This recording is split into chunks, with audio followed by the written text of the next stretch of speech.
Salut la team NetSecDev. Vous utilisez encore Kata pour lire vos fichiers? Aujourd'hui, je vous propose de découvrir avec moi BAT.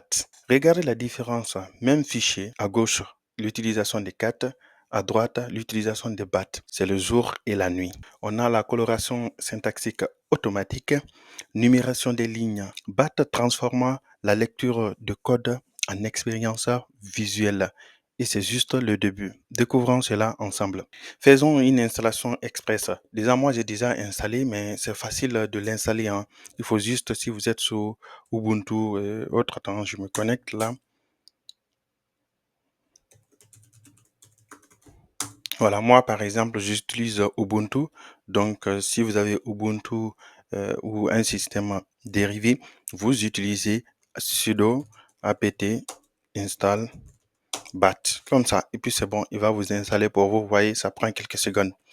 Donc, après l'installation, on revient là. Ici, j'ai deux fenêtres. Donc, dans le premier fenêtre, j'ouvre le fichier démo, par exemple. Donc, c'est un fichier que j'ai préparé. Donc, avec 4, vous voyez, c'est simple. Vraiment, tout est noir, blanc et ainsi de suite. C'est pas vraiment cool. Et si on utilise BAT ici, avec démo, vous allez voir que vraiment, ça donne quelque chose de cool. Vous voyez, il colore tout, il le rend vraiment intelligible et facile à lire directement. BAT détecte le langage automatiquement, que ce soit du Python, JavaScript, JSON, YAML ou Bash. Donc, il y a plus de 200 langages qui sont supportés. Donc, fini avec les fichiers incompréhensibles avec 4. Afin de voir tous les paramètres, vous pouvez utiliser comme toute commande Linux, vous faites bat comme ça, -help. Il va vous donner tous les paramètres que vous pouvez utiliser. Donc, pour rappel aussi, on a la pagination qui est gérée de façon automatique. Dans mes fichiers ici, j'ai un démo long.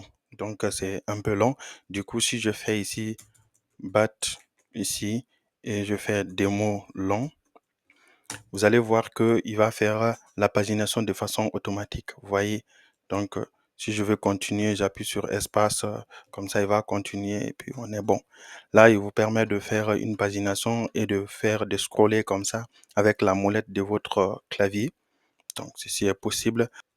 Ou bien tout simplement utiliser les flèches d'en haut, d'en bas pour pouvoir naviguer rapidement là-dedans. Donc, voici ce que je voulais partager avec vous aujourd'hui. C'est simple, rapide, mais c'est quelque chose qui pourrait vous être utile. Si vous voulez débugger un code rapidement sans rentrer dans votre éditeur de texte. Donc, votre mission, c'est d'installer cela et de le tester tout de suite là sur vos différents codes. Dites-moi en commentaire ce que vous pensez de cet outil et aussi s'il y a d'autres outils que vous aimeriez découvrir avec moi. Je vous donne rendez-vous demain pour une nouvelle pause café. Au revoir.